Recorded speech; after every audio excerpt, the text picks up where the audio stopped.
hot. I don't know how you guys that wear skinny jeans do it. I start getting kind of sweaty. Well, hey friends and neighbors, this is Chuck out at Sheridan Park Farms. Welcome back to the farm. It is hot, hot, hot, hot here in the mountains of western North Carolina, believe it or not. We've had a couple of days, past week or so, mid to upper 90s, and that's not with the heat index. We're in the south, it's humid here. It's awful. It's not a dry heat. It's terrible. Gold Bond and A&D ointment are your two biggest friends in this weather. But anyway, we're not here to talk about that. A couple of videos ago, we showed working on the sawmill, cutting a lumber package for a woodshed that we want to build. So we're going to work on cleaning that area up today. We got a little work to do. Got some wood to split. It is not wood splitting weather, but we got to get this done so we can get started on this build. So hang out with me for a little bit and let's get a little work done.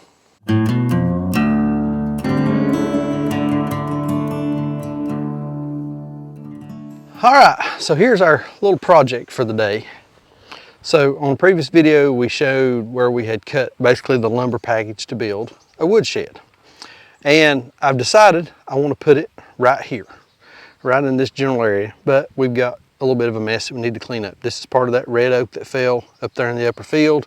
This is some other stuff that I had bought like a year and a half ago to cut up for firewood. There's some really big stuff left. There was a lot of stuff that I've already cut and stacked. And then there was some stuff from the sawmill that's oak. We need to get that all kind of cut up and stacked. And here's the reason. So wood stove is in the shop. It's the only place that we're burning wood right now, and also sometimes out here at the campfire ring.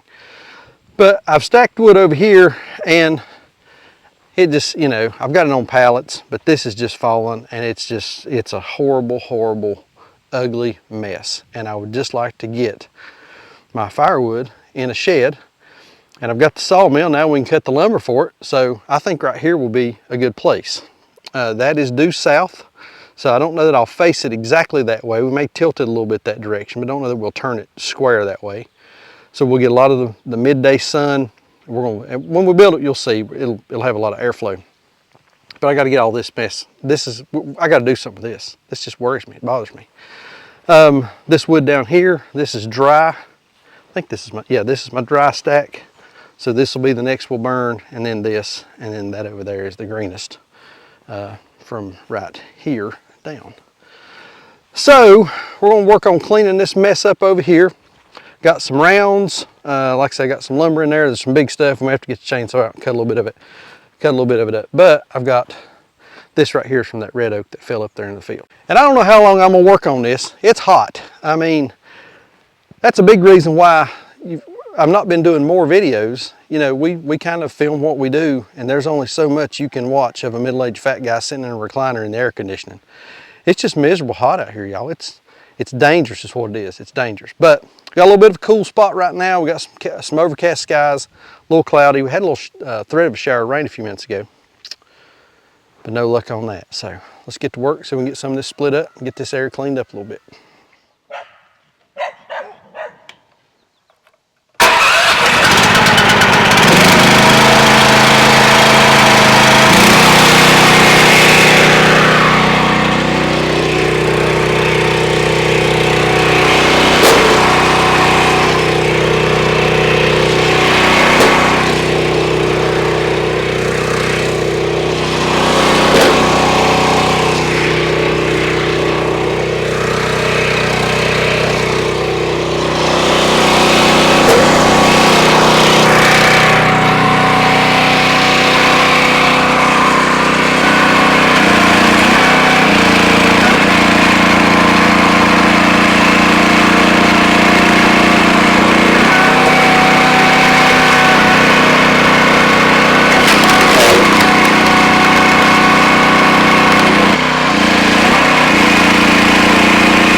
Well, my attempts at splitting wood, cleaning up my woodshed area, and making a video have come to a screeching halt. I'm out of gas in the wood splitter, and there is none in the shop. And it's getting late. So y'all, give me just 1 minute let's fast forward this thing to tomorrow. See if we can't get it finished up.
All right, so this day has now gotten away from me. We've had another project we've been working on today, had feed delivered. I did get all these rounds split, but I've still got, sorry about the spin, still got a bunch of other stuff over here we've got to get cleaned up. So now Sandra wants to go out to eat with her dad, so we're gonna go do that. So I've got to run to the house, get changed, get cleaned up, and all that kind of stuff. Stay with me, we'll try this again tomorrow.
All right, I brought the tractor up and y'all saw me loading it. I went in here and just pulled out some of that old stuff that was just junk. I mean, cut-offs from that first trip on the sawmill. I just decided to chunk all that stuff. There were some other little limbs and just trash in here. So I got most of that out. There might be some of it left, but I got most of that out, put it on the forks of the tractor, took it out and just dumped it in the burn pile. So just start getting some, oh, there's a hole right there. Start getting some stuff out of the way. So what I'm left with now, I'm left with some pretty big pieces. That thing right there, that's probably, I don't know, 12, no, that's probably 18 inches across. Yeah, that's probably 18 inches across. I got this big monster of a bottom cut right there, some other stuff. So I think what I'm gonna do now, I'll tell you what I'm worried about. I'm worried about getting into some kind of stinging insect nest, wasps, hornets, yellow jackets, something like that, because right there's a yellow jacket flying around right now. Yeah, it's not a honeybee. I'm worried about getting into that kind of stuff. So I'm going to use the tractor, take the forks and reach in here and see if I can't just pick some of this stuff up, just kind of shuttle it around a little bit, just kind of stir it up and see if anything comes flying out, and then we can address that. But no snakes so far. Of course, I'm not too worried about snake, but those stinging insects, boy, they'll get you. So let's dig some of this out, or at least try.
Well, that worked pretty good.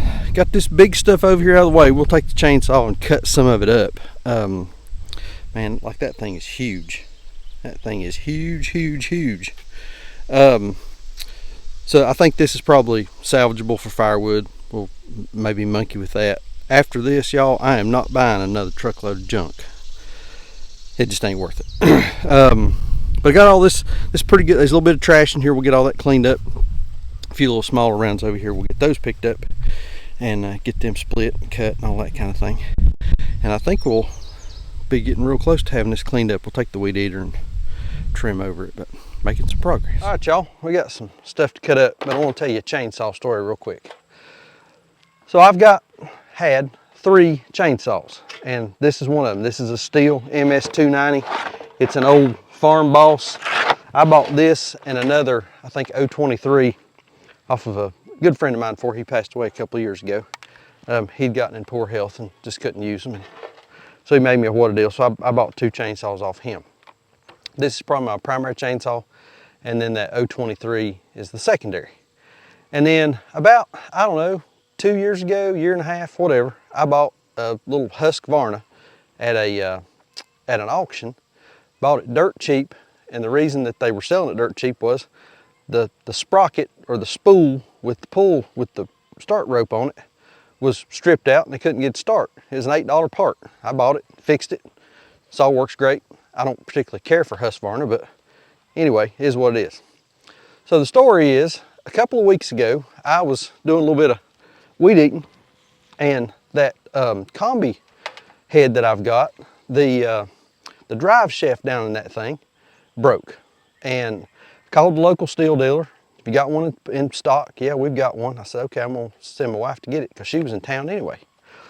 So she came back and pulled up, and I asked her, I said, where's that drive shaft at? She said, it's in the trunk. So she popped the trunk and opened the trunk. Well, the drive shaft was there, but this was also in there.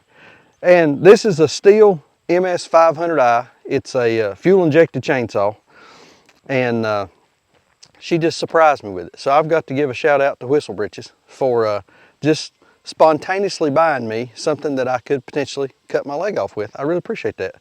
But really I do. I appreciate it. It was something that I'd talked about wanting and I'd looked at, and for those of you that have looked at them, you know what they are. They're kind of on the pricey side. So, but she surprised me with the chainsaw, and so big shout out to Sandra for doing that. I really do appreciate it.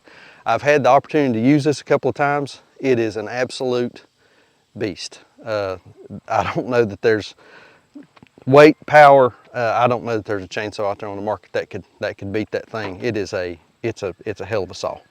But anyway, this stuff I've got to cut up today is pretty dirty. It's been laying over here. It's been rained on, had mud splashed on, and that kind of thing. I am not going to use my new chainsaw today because it's got a brand new chain on it, and I don't want to mess that thing up. The Farm Boss has got an older chain on it that's getting kind of dull. I've got a new chain in there for it. So for this dirty, rough work, I'm just going to use that thing, and we're going to get this stuff caught up. But had to brag on my wife a little bit. When you've got a wife that will bring home a new tool unsolicited just because you had mentioned you'd like to have one, I think you got to keep her. So let's get to work.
All right, I think that's going to get it for this stuff. There's a few more pieces in here that there's some rounds, but they're either rotten or they're doubles.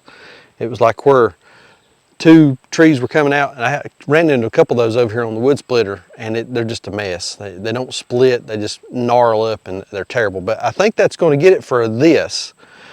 I'm gonna get the tractor, I'm gonna go put the bucket on the tractor, come back and get this, what's left of this junk, and take it and clean it up. But let's go over here to the wood splitter. I want to show you something over here. All right, so over here, some of that stuff that you saw me cutting up with the chainsaw that I was cutting that in at least 16 inches, split some of that up, and you can see it looks really nice.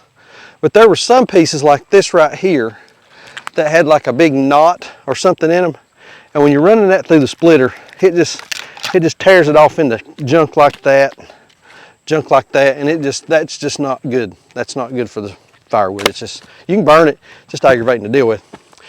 And it is absolutely not because of this rugged split 37 ton. If y'all remember, I bought this wood splitter off of our friend Nathan from Out of the Woods. This is a beast, and it's a game changer with this lift arm. It's got a quick cycle time. I'm gonna tag those folks and I'll post a link to their YouTube channel down below. Not a sponsored video whatsoever. I bought this in my own money. They've not asked me to do this, but this is, if you need a good wood splitter and you don't want to invest $10, $12, $15,000 into some of those more commercial grade stuff, this is a great option. It's much better than what you're going to get at the box stores, but it is, if you're on a scale like me, you're not doing well, even if you were doing firewood at production, I mean, you can make it work with this. It's a great wood splitter. The Rugged Split folks, I'll leave a link down below for them, but that's a great wood splitter.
All right, friends, that right there is going to be just about it. The last thing you saw right there, I lost my weed eater string. The last of it flew out, had to go back and reload it. And I just didn't turn the camera back on. But anyway, man, this looks a whole lot better. We got all that mess cleaned up. I ended up taking a bunch of it out to the burn pile, but there was quite a bit that ended up getting split. And again, this rugged split 37 ton, man, this is a heck of a wood splitter. This lift table, all the difference in the world. I mean, one person, you can handle the big stuff, you don't throw your back out. Just roll it up there and that thing lifts up. And we got, like I say, we got quite a bit of wood out of that. So we'll need to add that to our mess over here that's sort of falling down. Need to restack this. That's a fight for another day, but we now have an area cleaned out so that we can start figuring out how we're going to build this woodshed. All right, there it is. It's hot again. It's cooled off here for the past couple days, but earlier in the week we were having highs upper 90s, and that's hot. I don't know how you guys that wear skinny jeans do it. I start getting kind of sweaty, and when you don't have any ventilation, I don't know how y'all do it. God bless you is all I can say. But we make it through best we can, and just remember, when the seat of your pants starts to feel like a pond, it's time to break out the gold bond.